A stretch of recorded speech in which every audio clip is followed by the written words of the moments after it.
And so the courier, who had cheated death in the cemetery outside Goodsprings, cheated death once again, and the Mojave wasteland was forever changed.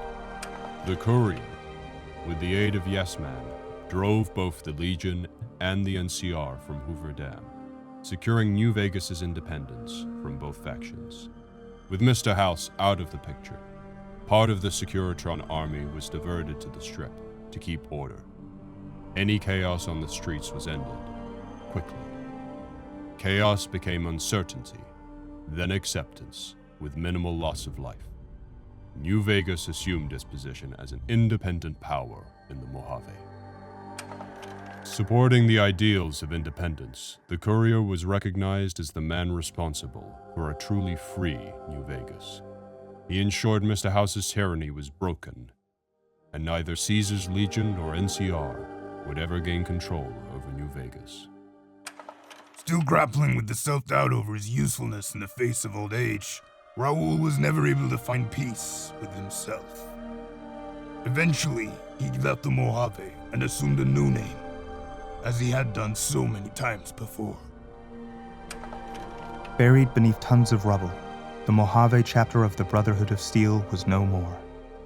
Those few who were outside of the Hidden Valley bunker when it was destroyed settled into new lives, or headed west to find a new chapter to join. Their leaders destroyed by the courier, the fiends scattered throughout the wasteland. Without the organization of Motor Runner, Cook, Violet, and Driver Nephi, they were easy prey.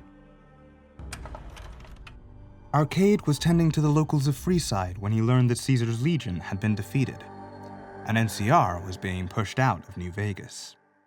Though he found that independence for New Vegas was not all he hoped it would be, Arcade did his best to help the locals govern themselves.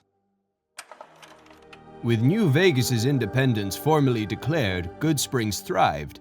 More travelers stopped by Goodsprings on their way to and from the Strip, and the locals grew prosperous from the traffic.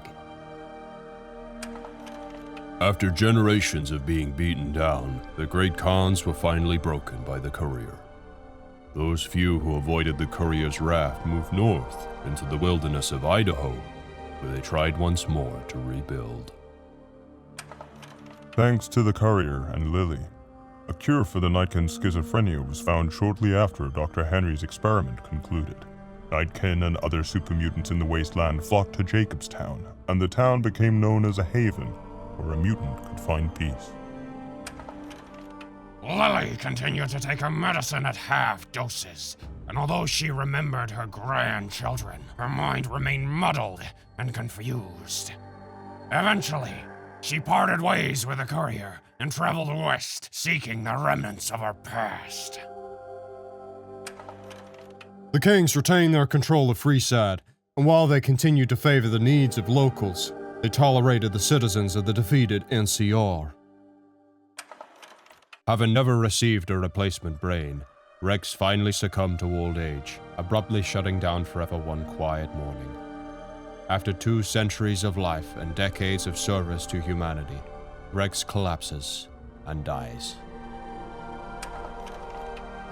Looking for a place where it could be of some use, Boone found himself re-enlisting with his old unit. Though his regrets remained in his thoughts, they coalesced into a purpose, and Boone embraced it. He spent his leave time hunting down slavers in the desert, his first recon beret, the last thing they never saw. Prim Slim proves to be an able-minded, if not able-bodied, sheriff of Prim. And due to his slow speed, some crooks will get away without a scratch. But Prim continues to prosper under his watchful, robotic eye.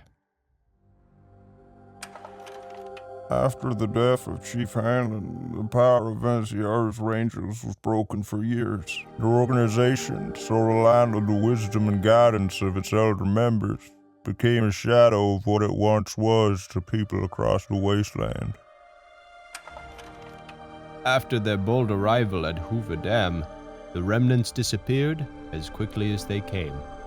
Legends of their power spread throughout the Southwest, a reminder of why people once feared the sight of vertibirds in the sky.